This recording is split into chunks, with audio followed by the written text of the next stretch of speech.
Assalamu alaikum, everyone. Can you hear me? Yep.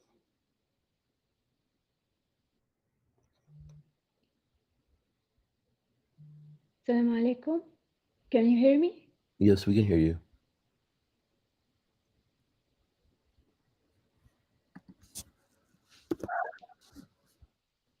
Oh, okay, thank you.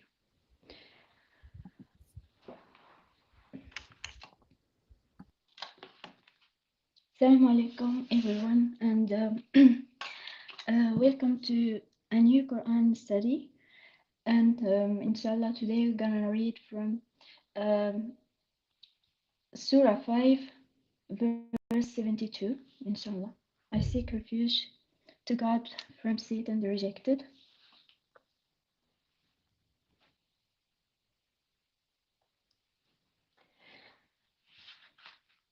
Verse 72.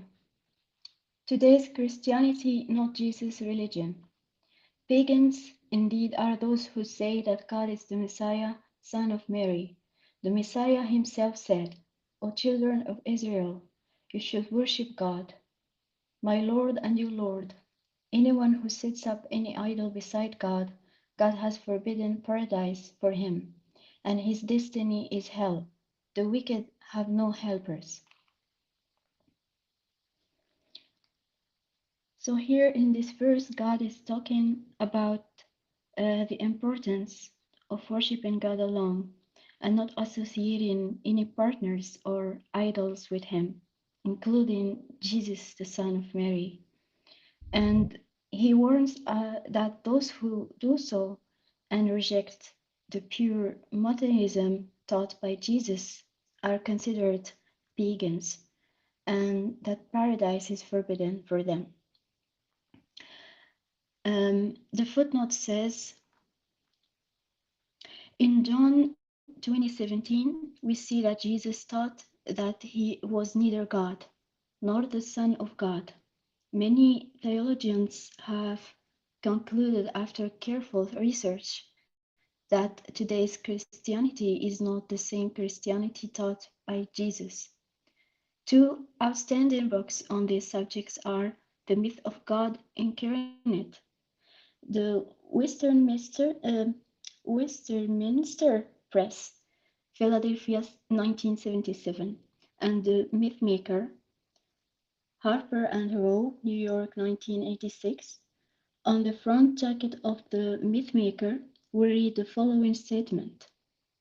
Hyam Jacobi presents new arguments to support the view that Paul, not Jesus, was the founder of Christianity. It was Paul alone who created a new religion through his vision of Jesus as divine Savior who died to save humanity. So, as we see here in these footnotes, we see that Ayam Makobi, who was a British Jewish, a scholar and writer known for his work on Jewish and Christian history. Um, History and theology and Biblic studies. So he states in his book that Paul, who was known as a saint in early Christianity in the first century, that the main person responsible for starting Christianity is not Jesus. He was the main person, Paul. So he created a new religion, okay, and it's based on Christian doctrine, separate from what Jesus originally taught. Okay.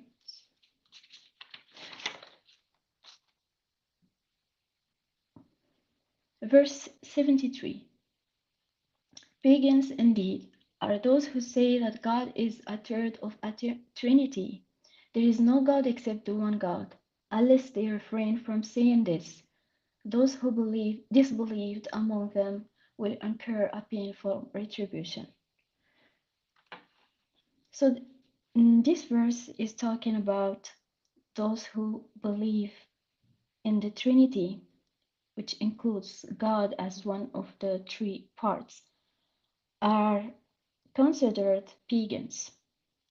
And God warns that unless the individuals that believe in such Trinity, refrain from that, you know, they will face a painful punishment.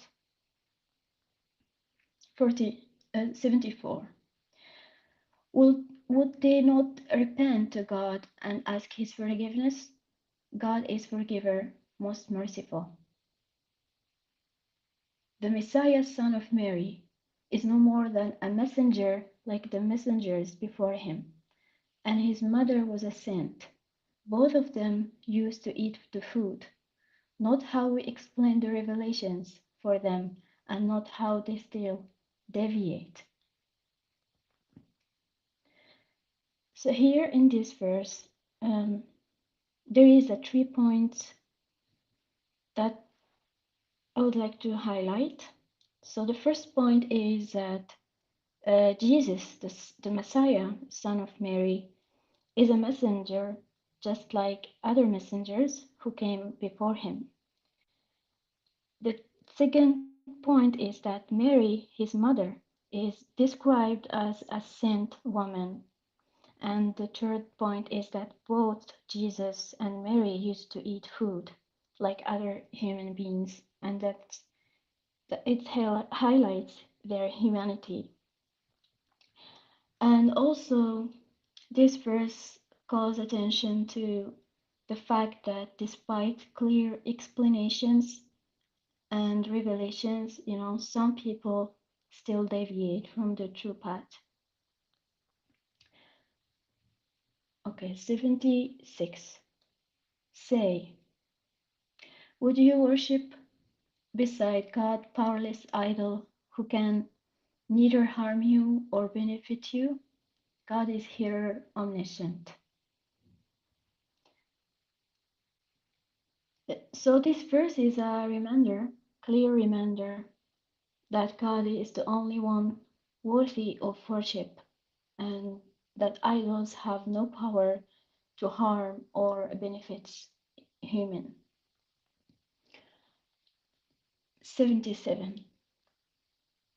Choose your friends carefully. Say, O people of the scripture, do not transgress the limits of your religion beyond the truth, and do not follow the opinions of people who have gone astray and have misled multitudes of people. They are far astray from the right path.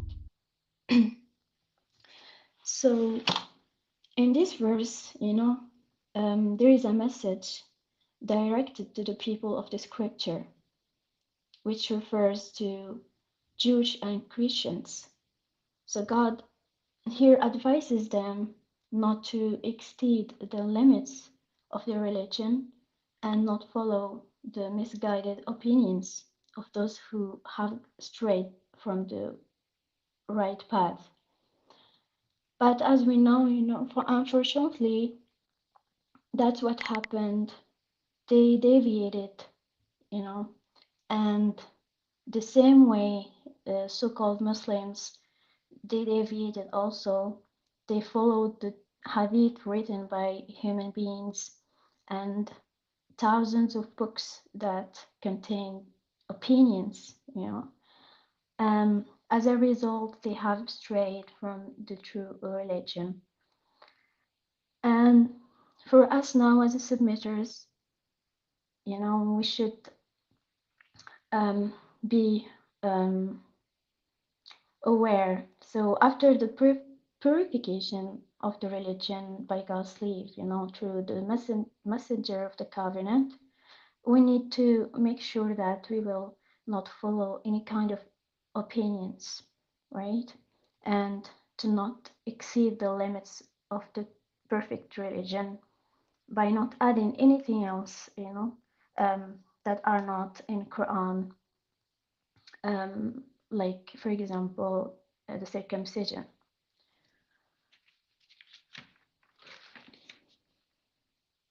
78. Condemned are those who disbelieved among the children of Israel by the tongue of David and Jesus, the son of Mary. This is because they disobeyed and transgressed. Apathy condemned. They did not enjoy one another from committing evil. Miserable indeed is what they did. So here in these verses is, a statement that condemns certain disbelievers among the children of Israel. And it mentions that David and Jesus, the son of Mary, spoke against their actions. So, so the condemnation as a result of their disobedience and transgress, as they did not prevent one another from committing evil deeds. So their actions described as miserable, and that shows that apathy condemned and um, the importance of discouraging evil deeds.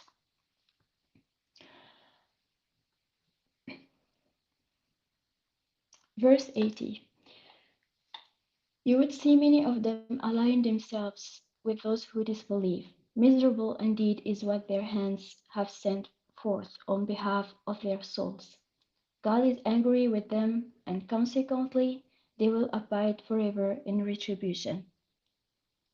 Had they believed in God and the prophet, and in what was revealed to him, herein, they would not have befriended them, but many of them are evil.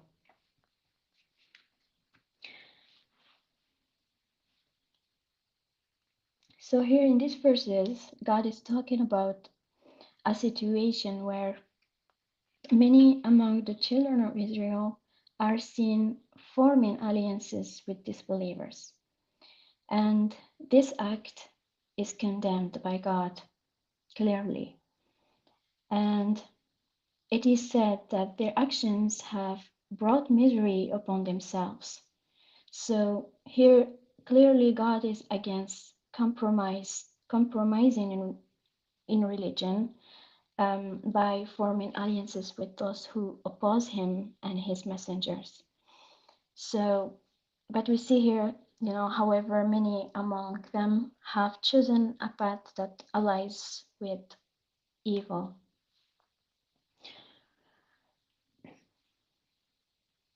82. A statement of fact.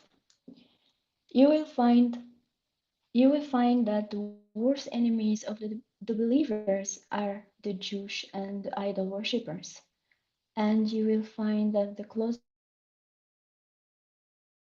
people in friendship to the believers are those who say, we are priests and monks among them, and they are not arrogant.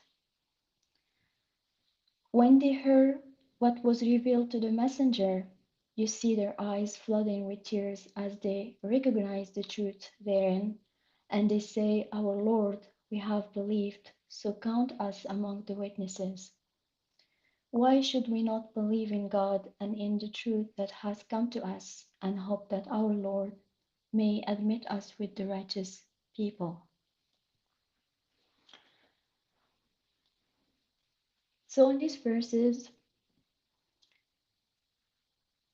indicates that there is individuals among the Jewish and idol worshipping communities who oppose and act as enemies, against the believers.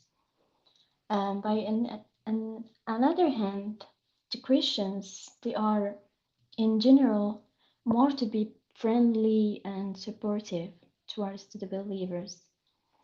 And it's mentioned in here that when Christians heard the message of the Quran, they realized its truth, and that emotional response, tears in their eyes, indicates their sincerity and openness to the message.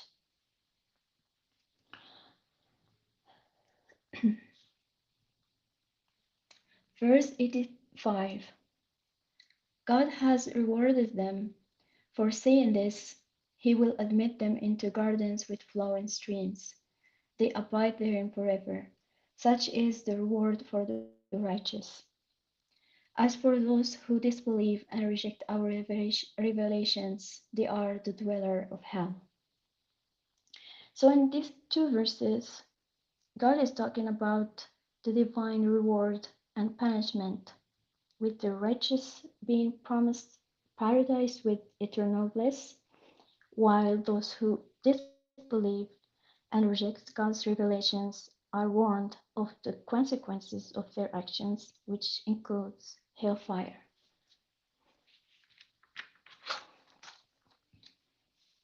87. Do not prohibit lawful things. O you who believe, do not prohibit good things that are made lawful by God, and do not aggress. God dislikes the aggressors. And eat from the good and lawful things that God has provided for you. You should reverence God in whom you are believers. So here in these verses, God is talking about the importance of following God's guidance by not prohibiting what He has made lawful and avoiding aggression and injustice. And at the same time, in showing respect and devotion to God as believers while enjoying all lawful provisions He has provided. MashaAllah. 89. Do not take God's name in vain. God does not hold you responsible for the mere utterance of oaths. He holds you responsible for your actual intentions. If you violate an oath, you should atone by feeding 10 poor people from the same food you offer to your own family, or clothing them, or by freeing a slave. If you cannot offer this, then you should fast 3 days.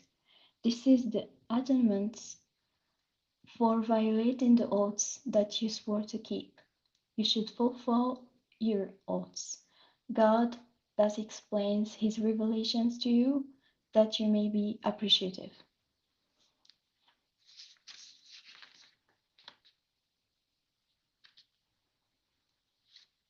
So here, these verses make it clear that God does not judge individuals, solely based on words they use in making oaths.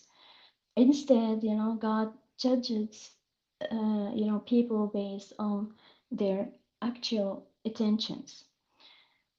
And if someone breaks an oath, there is a prescribed atonement. They have two options: either feed, I mean, no, not two options, more than that.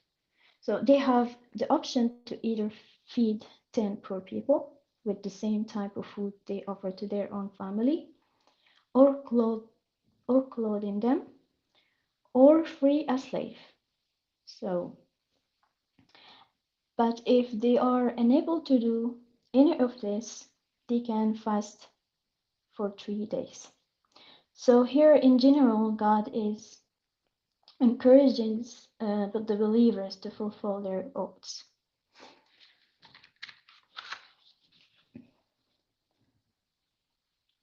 Verse 90.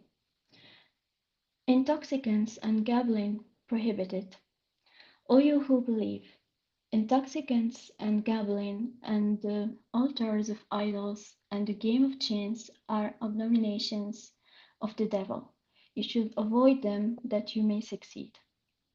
The devil wants to provoke animosity and hatred among you through intoxicants and gambling, and to distract you from remembering God and from observing the contact's prayer salat. Will you then refrain?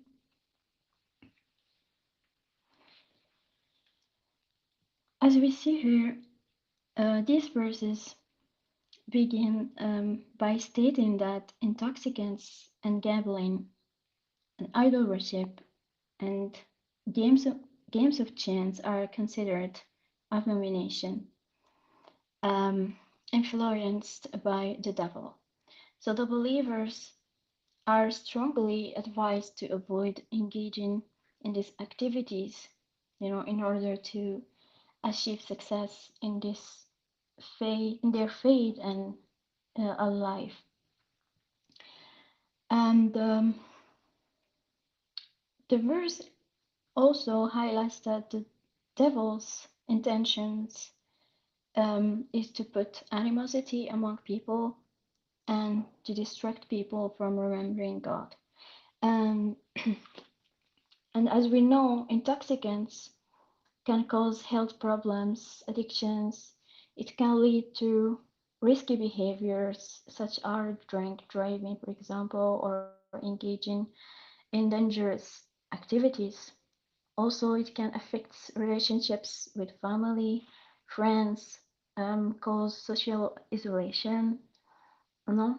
Also, the same thing for gambling. It can cause financial losses, affect also relationships, leading to conflict, divorce, broken families.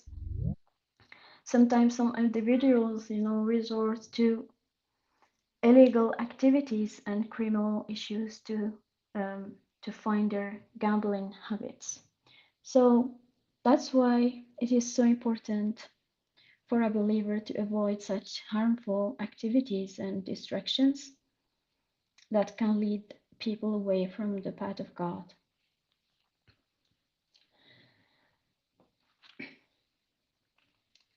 92. You shall obey God and you shall obey the messenger, and beware.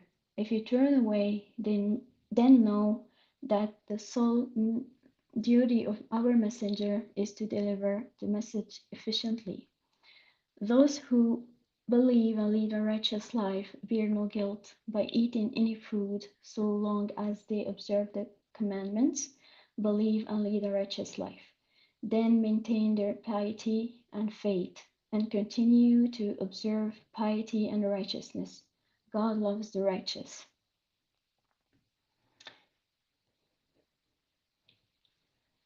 So, as God said in this verse, those who believe and lead a righteous life should not feel guilty about their food choices as long as they obey God's commandments. So the act of eating itself is not sinful, but the more significant in is the moral character, faith, and righteousness of a believer. Okay. Now verse 94. Game conservation. O you who believe, God will test you with some game within reach of your hands and your arrows during pilgrimage. God does distinguish uh, those among you who observe Him in their privacy. Those who transgress after this have incurred a painful retribution. So here we move to another subject. It's um, it's talking about pilgrimage. And in this verse, God talks about especially game conservation during pilgrimage. Um, and this is a way, of encouragement to protect and preserve the wildlife animals in the area. Um, it indirectly promotes the conservation of animals in that specific region. And we will see that in details in the next verses. God will talk about it more. Uh, inshallah, we'll see it next study, inshallah. So here I will end and thank you for listening. If you have any questions or comments, please Feel free. Thank you. Inshallah. Thank you.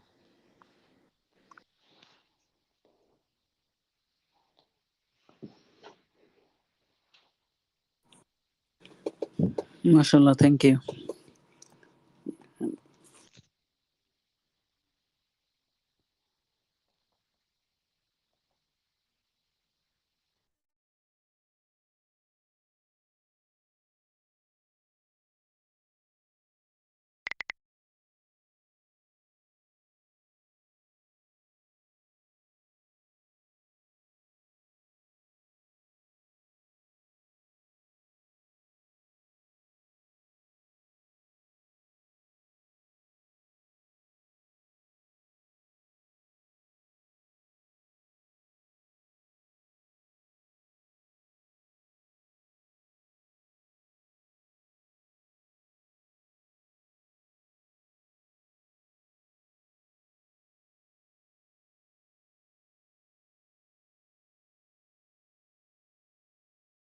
Mashallah, I wanted to comment on verse 87.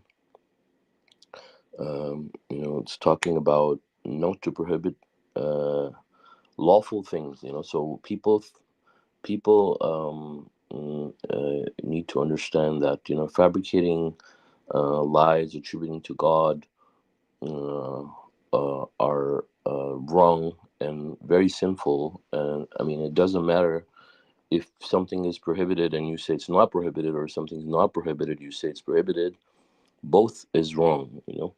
If something is innovation and you say it's not an innovation, and or something's not an innovation and you say it's an innovation, both is wrong, right? So sometimes people will tend to focus more on one or instead of the other, thinking that it would be a sin, but they need to be careful because on both sides, you could be wrong. So and the reason is obviously you're saying something about God which is not true, and this is how the religion is distorted. And so something that has to be taken seriously. But it's important that a lot of times people will Satan will try to instill fear into people and try to push them to one of these extremes, right? Say no, like they were super sensitive and uh, careful, that they don't want to create an innovation, and by doing that they're actually doing the opposite. And so this is how Satan pushes people to the extreme. But God is reminding us, like when it comes to our religion, when it comes to our religious laws, when it comes to our religious duties, uh, we have to be very careful and think twice. Like, a lot of times we're tempted by our own ideas and opinions about things, and we're tempted to share them um, with people. But we have to remember that whatever we say, impact someone, even if it's one person, or you're just yourself, even it doesn't impact anybody. Just the fact that you said a lie to God that you didn't know about, and you push your personal opinion. I mean, God says it's a serious, problem. So we should all be careful about what we say about God. If you're not 100% sure about something, better not to push it.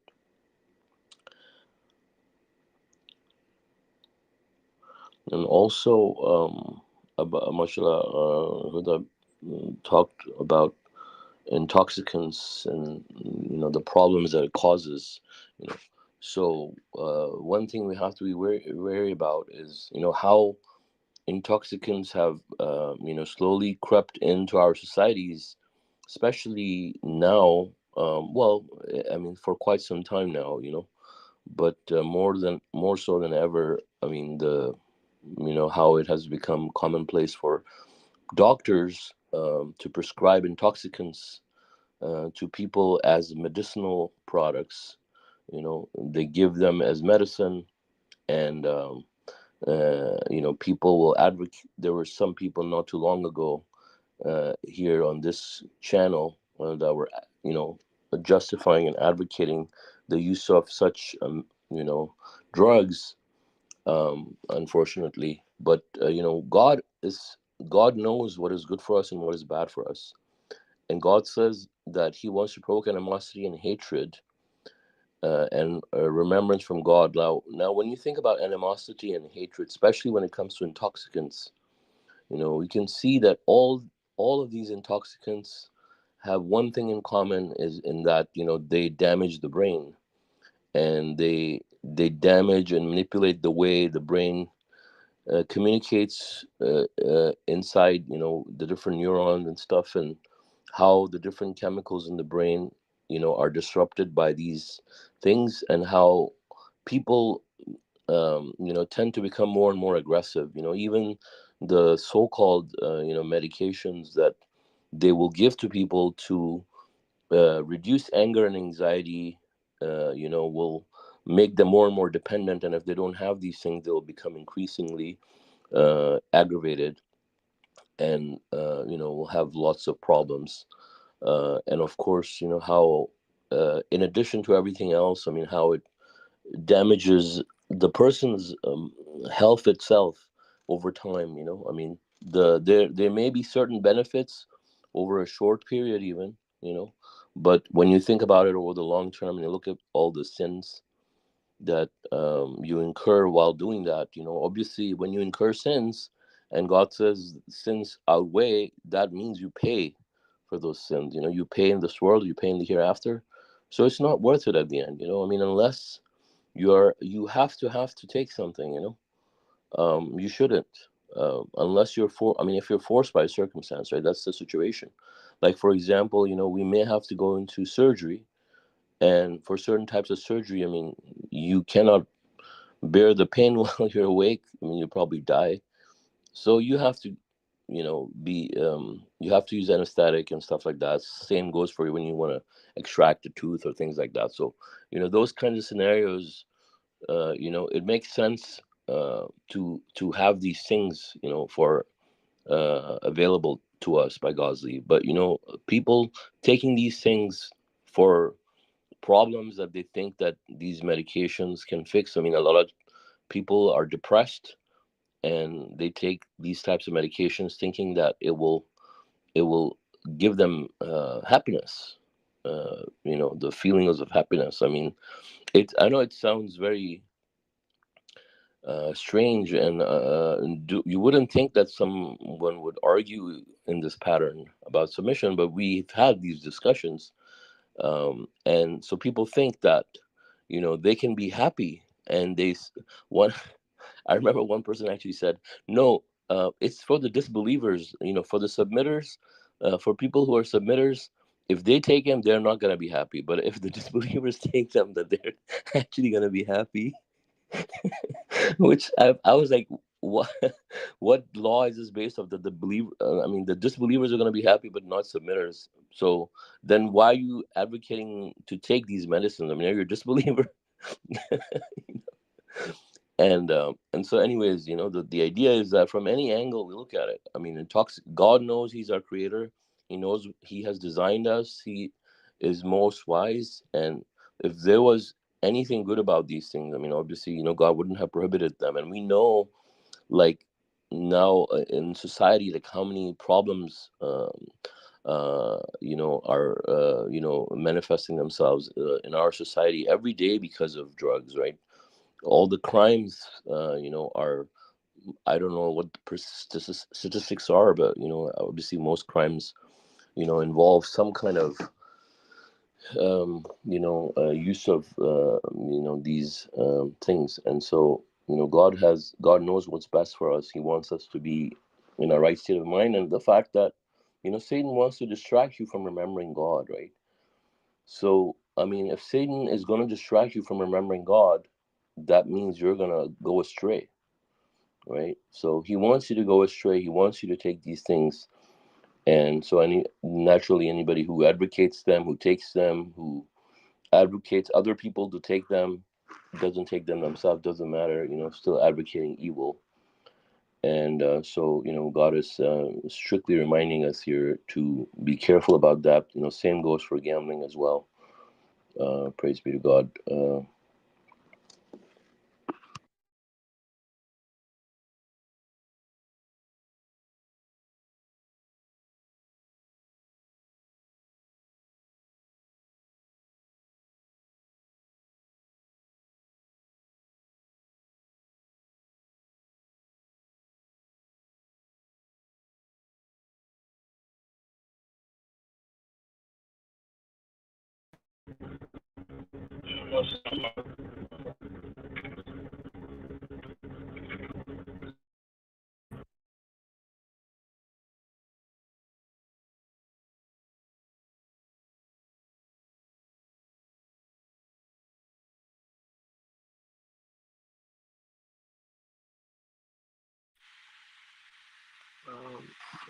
can we establish some understanding for what gambling is? So, like dice games, um, you having you putting like however X amount of money on a number side of the dice, and then rolling it, and another individual doing the same thing, looking for a different number. That's gambling, and I think that's just the most basic form of gambling, with there being randomized events and um, really no, and with there being money involved. I'm striving to understand other certain type of gamblings that are out there but aren't really discussed.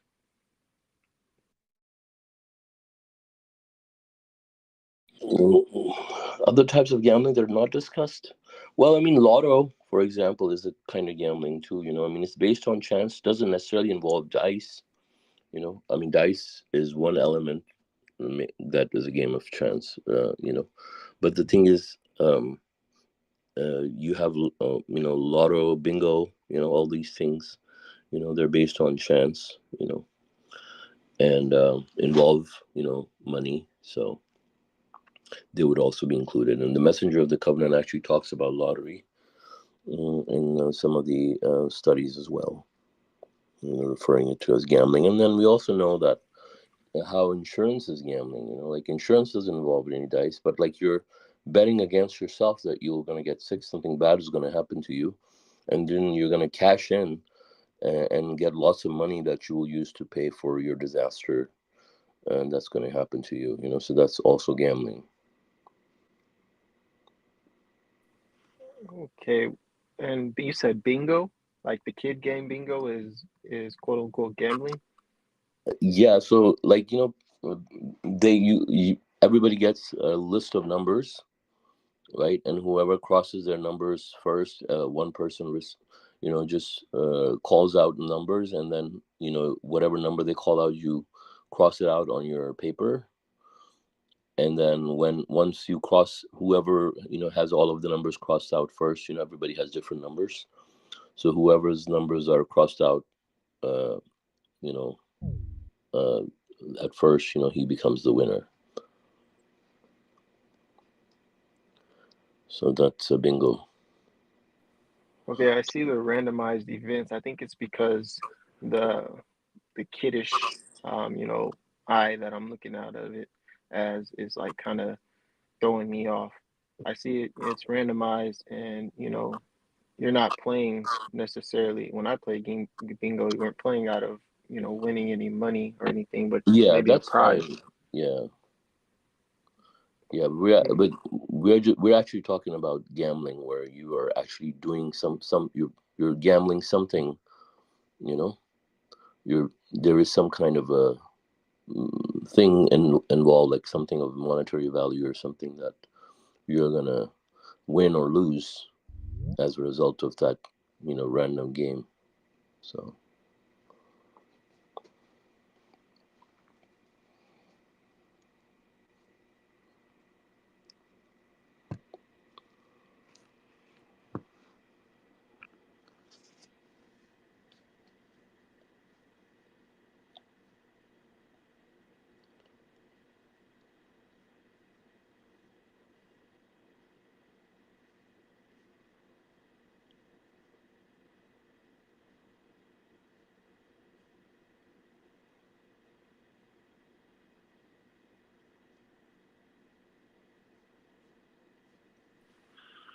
So do we know if stocks are gambling?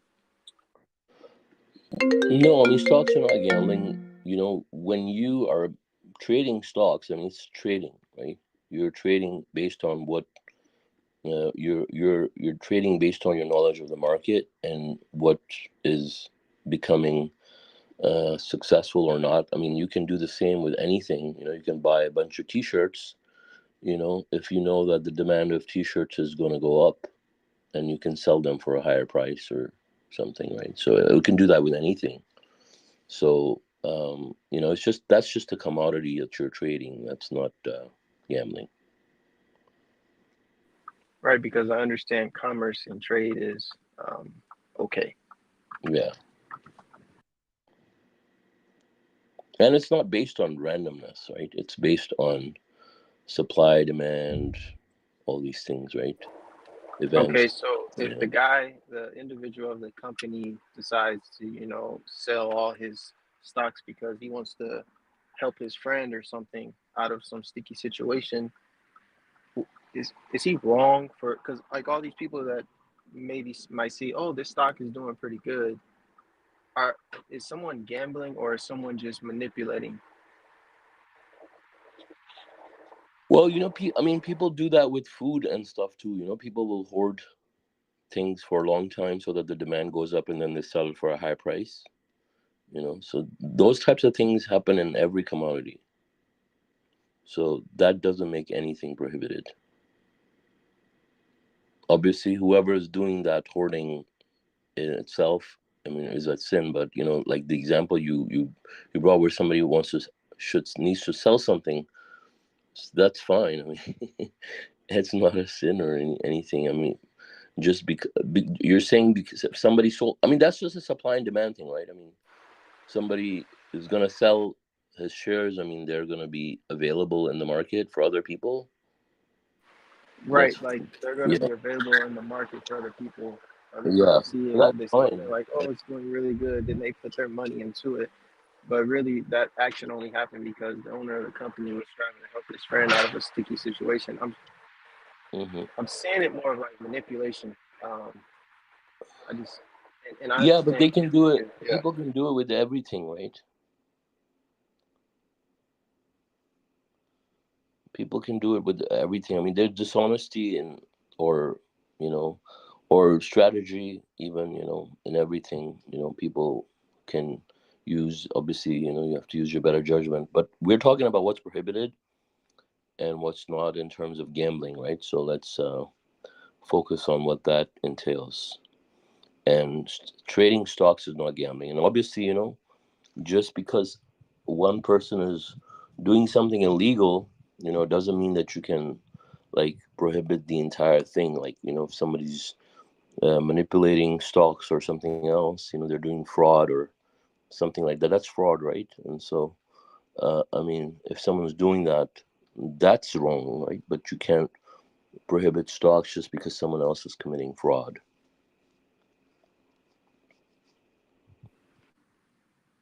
yeah, that makes sense. I think it's just understanding the just the true definition of it and knowing when to stay away from all sorts of gambling.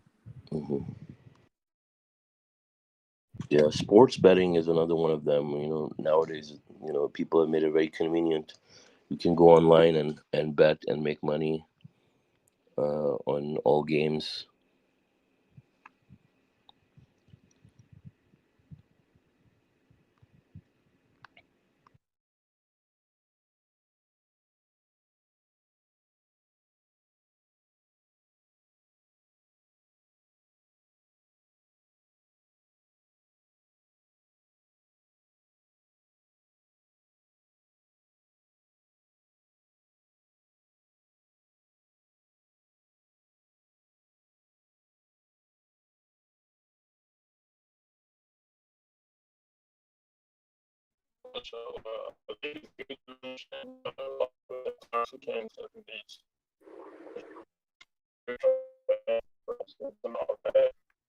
Outside of it being, it's still horrible for you and horrible for me. Like, for the student, was saying. So I mean, that reason alone, even if you've never read the Quran, I mean, should be enough for a submitter or non-submitter to stop taking that stuff. At least wean themselves off. Because the studies and the research is out there, what it does. And mashallah, God provides natural means too. There's a lot of natural herbal supplements, get at the vitamin store, minerals and stuff to help the body.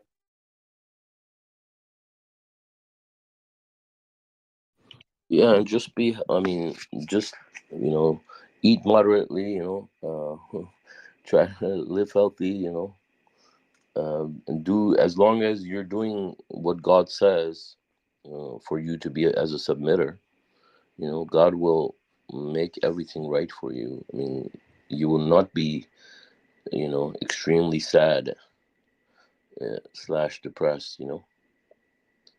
So this is obviously for those people who have despaired from God, and there's definitely something wrong with their belief to begin with, that if they are in that position.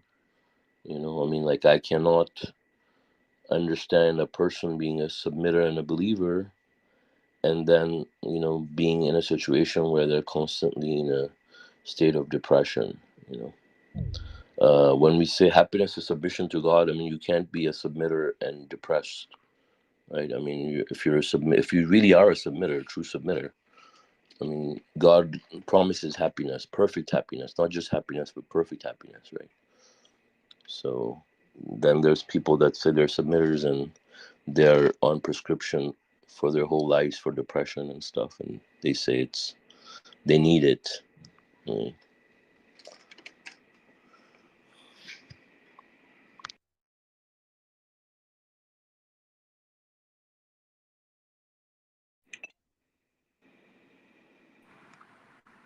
So like the prescriptions, the error or the wrongdoing I'm seeing is looking at this prescription drug like it's the one that's helping you or assisting you. So now you're going towards like idol worship because you think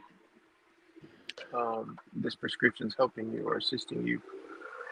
I mean, not only going towards idol worship, but you're going towards intoxicants. I mean, if a doctor prescribes you marijuana, right, doesn't mean that it's okay, right? I mean, it's not a question of whether or not the marijuana makes me high or God. This is what. No, that's a good example. No one Yeah, really yeah. held I me mean, to that. it's inherently wrong what they're telling you to take. I mean, a lot. I mean, you cannot blindly follow the pharmaceutical industry, for example, right? I mean, it's just a money making thing, right? These companies, they're businesses, right? They're corporations that are, at the end of the day, are concerned about making profits. So they want to sell whatever they can to whomever they can, and right now they can sell intoxicants in a very legal way to people, making them think that it will benefit them. Of course, God says there are some benefits, but obviously then there are obviously all those side effects and all the things that come with it, right? That eventually, people have to face I mean, especially if they say they're submitters. I mean, they have to be like really punished for those things, knowing that God has prohibited things that they're taking them, uh, and so it doesn't matter whether I mean, if you drink, and it doesn't matter what you think it's in the drink is making you intoxicated, or where it's coming from, it's still prohibited, right? That's when I talk about prescription, I'm talking about intoxicants being prescribed to people. And what are intoxicants, right? Intoxicants, anything that covers your judgment, anything that covers your mind, right, is intoxicant. So there's so many drugs available that make people intoxicated, right? And clearly they affect the mind. They change the way the brain responds to different kinds of things, and the reaction time and judgment. All those things are affected by it badly. and over time, it causes more damage, and so we shouldn't be taking them.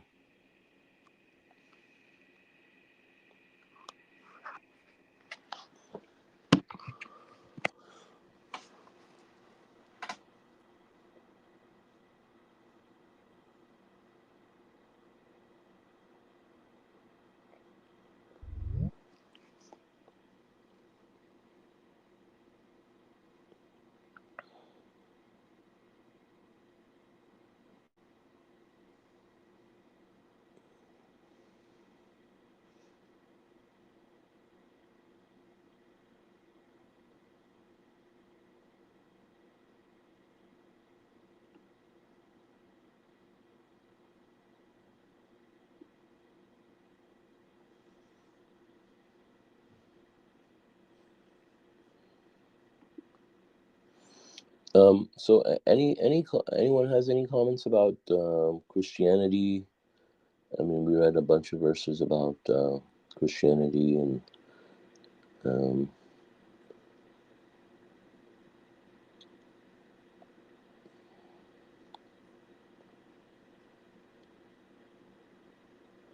so any thoughts on verse 82?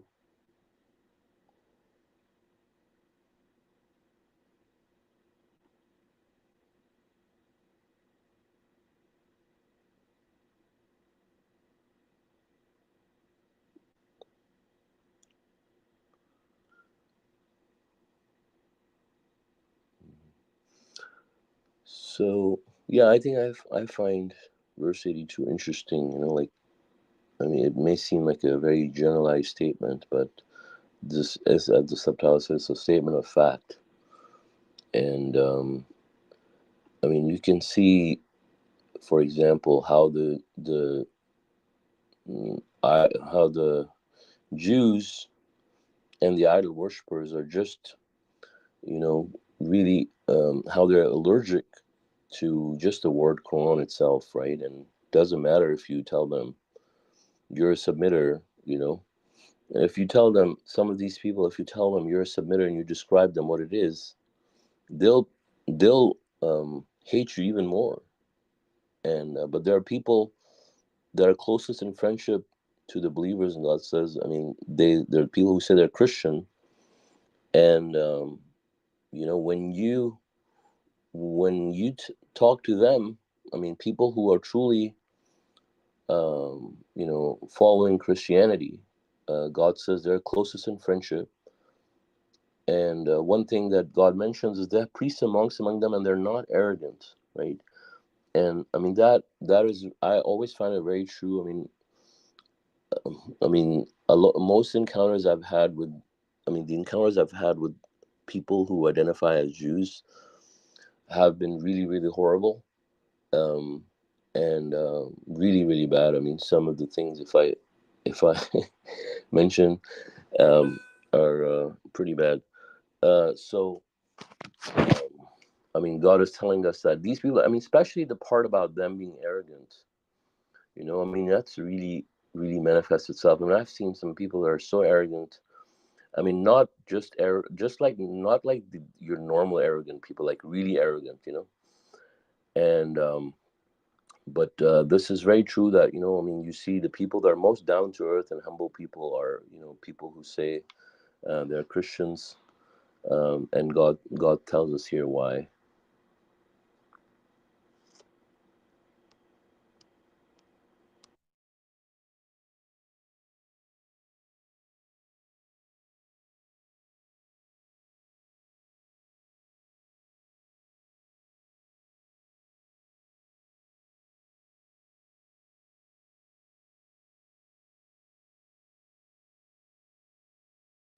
Yeah, I think John knows part of the story that I'm referring to, because I shared with him before. But just this one person, and I say he's arrogant, was because he did something, and then I mean, I could easily sue him, at that time, uh, for what he did, and he was Jewish. And then he told me, he says, uh, one time he just found out that one time I had traveled somewhere where I didn't end up staying overnight, and I came back the same day just because I didn't want to spend all this time that I had come back, you know. But based on the fact that I came back the same day, he concluded that I have financial issues. And so he told me, he says, "You're not going to sue me because you're poor and I am rich and I have money. I have lots of money." And I was like, I mean, of course, I didn't say anything, but I was just like shocked, you know. But he was right. I still ended up not suing him just because, you know, I was lazy. But you know, definitely he was very arrogant, and I mean, his uncle. Don't even get me started on his uncle. His uncle was a turned out to be a famous porn star. You know, like who has a Guinness World Record actually. So that, yeah, that's my little story there.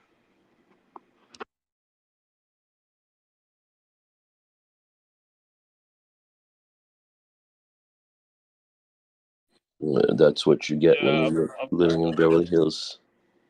yeah, I've noticed the same thing. I mean, even in like in the Talmud and some of their holiest books, you know, they have like some of the most evil, blasphemous stuff. You know, they say about Jesus. I'm not going to go into, and then they look at all non-Jews as you know, like goyim or whatever their terminology is for it, and they really believe it, even if they deny it. You know, I mean, the truthful ones will tell you that, but yeah, it's amazing to see what the Quran, you know, which is truthful and God's revelation says about them. And I mean, we see this, you know, through history, you know, all the implications of them, you know.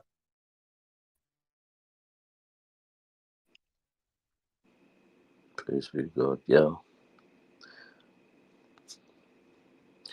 Yeah, I mean, the thing is, like, you know, when you read the Old Testament and you read the New Testament, and then you think that the Jews would be very, most Jews would be very righteous, or, you know, just because they have so much truth in the Bible, right? I mean, they should be, but they really don't follow it at all. I mean, they follow you know, their man-made books, and they're just like, you know, just a real satanic cult. Yeah, you know, they got the scientists, and I mean, I don't want to get political or nothing, but I mean, if you read enough into like what they control, what they're trying to do, you know, it's just been through history, you know. It was also awesome, you know, how like when I first saw the messenger, he was mentioning Paul, you know, being a disruptor, because that's something indirectly, like me and mainly my dad had come across, you know, before I think we even ran into the Quran. We were looking into the history and the fallacy of today's Christianity, and it had everything to do with Paul and maybe a few of Paul's followers, but then you know seeing Messenger talk about it, and it was really nice, you know, just affirm. Uh,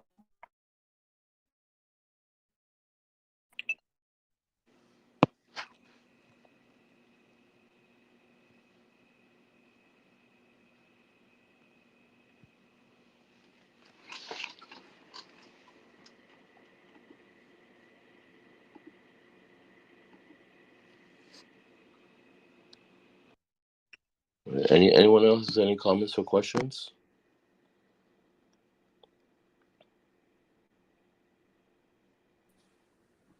Yeah, I was I've seen in the Bible, it said observe. It didn't say observe the contact prayer necessarily in the Bible, but somewhere in the Bible it said, get up during sunset and commemorate your Lord. And I was just thinking about it, and the first thing that came to my mind. I was wondering, did the Christians lose contact prayers? But I didn't necessarily like stand on that thought. But it just like piqued my interest because there was some sort of connection with like observing God during sunset. but I don't think it had to do with contact prayers. Rather, it just said something about observe your Lord during sunset in the Bible. So the thing is, they did lose the contact prayers, right? God says in the Quran. So they were required to follow the same practices of Abraham that we follow.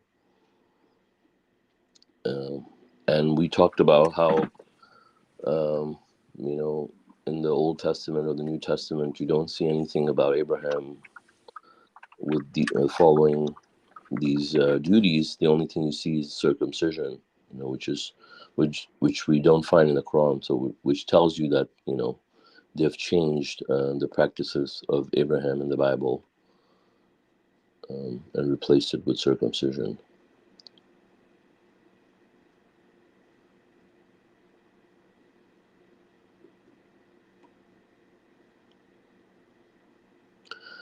Yeah. You can still find like remnants of the contact prayer even within Judaism. You know, they follow similar movements. Yes, I know there's some. I don't know if it's a religion, but there's some sort of similar practice when it comes to bowing and prostrating in another um, ethnic group. I don't have too much information on it. I've seen it online where they would bow down and stuff of that nature at a certain time of the day, but it wasn't completely the contact prayers. But what was said is that they worship just God. I wasn't too familiar on everything about it, but it was similar clothing to Muslim women, but just something was different. It was the like the the rakas were different. The certain number of bowings were different. The chanting commemoration that they were saying was different, but some of the similar things were still there.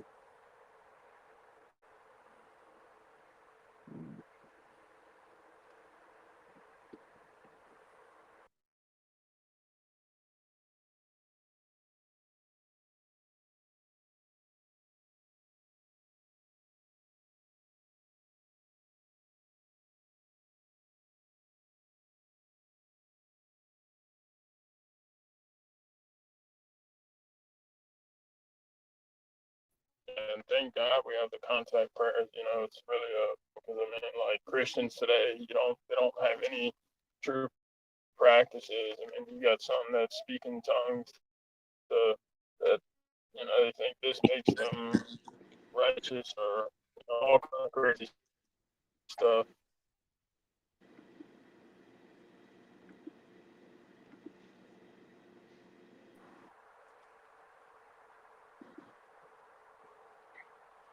Um, what'd you say, Brother John?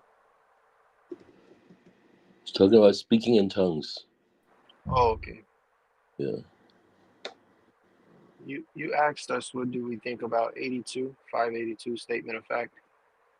I think there's a similarity between Christians and Muslims. One of those similarities is like being able to continue to remember God. And when it says this is because they have priests and monks, I think because of them being able to have priests and monks is a way for them to continue to remember God. Like if they needed to go to someone to ask a question, they could go to someone. And then like for us, we're able to get together and come to Quran studies and ask each other questions amongst ourselves, or like imams who may be in the masjid reading from the Quran alone, answering questions. I think that's one of the like closest things that we have when it comes to like similarities.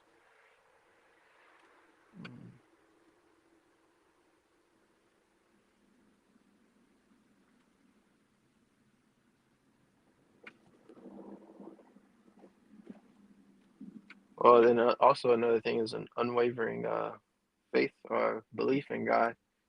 Uh, it says in 83, when they hear what was revealed to the messengers, you see their eyes flooding with tears. I'm thinking their eyes are flooding with tears like that because they haven't seen that message. I'm thinking that. And then when or seen or hear it, and then when they hear it, they become super emotional for the love of God. So that's another similarity I see between Christians and Muslims is the love for God. Well, and Christians being Christians who actually listen to what Jesus has said and just follow the Bible correctly, I suppose.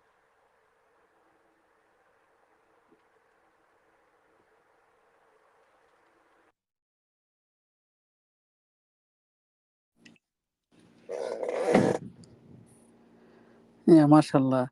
Yeah, my brother explained this, Brother Solomon. Yeah, actually, the verse 82, yeah, is really a statement of fact. Now, we have seen now in our eyes, the Christian are more tolerable than, the traditional, like idol worshipper and the Jewish, I mean. And now the US is almost a Christian country here, then we can worship, follow our submission freely here. But if you see in that Muslim countries, there are some people following submission, but they are actually hiding. If is if the people, the idol worshipper, knew that the actual submission, they will they'll give them a lot of hardship.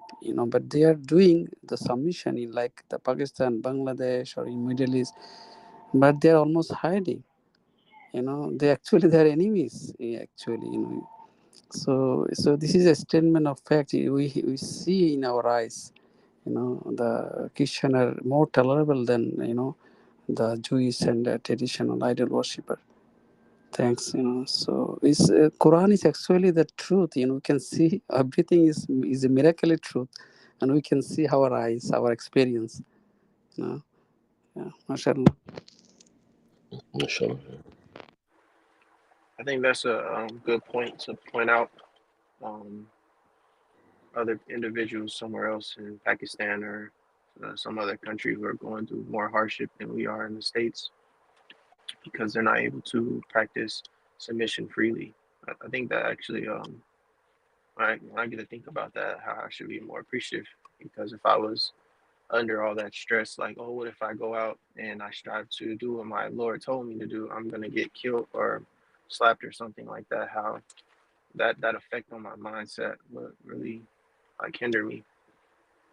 But I also know that we've talked about this before, and it was said that someone should strive their hardest to like move out of that country and go somewhere else, a state or somewhere where they can worship God the correct way. Um, yeah, it just makes me think just to be appreciative. Thanks, brother, for bringing that up. Hmm.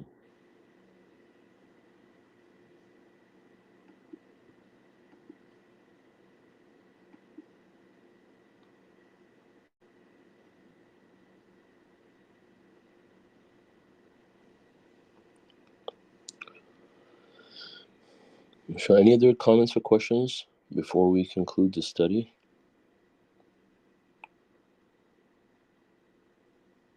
All right. Thank you, everyone, for joining us. Thank you, Houda, for leading the study, and thank you, Brother Salami, for streaming. God willing, our next English Quran study would be on Saturday at 9:30 a.m. Pacific time. God bless you all. Assalamu alaikum. Assalamu alaikum. Assalamu alaikum.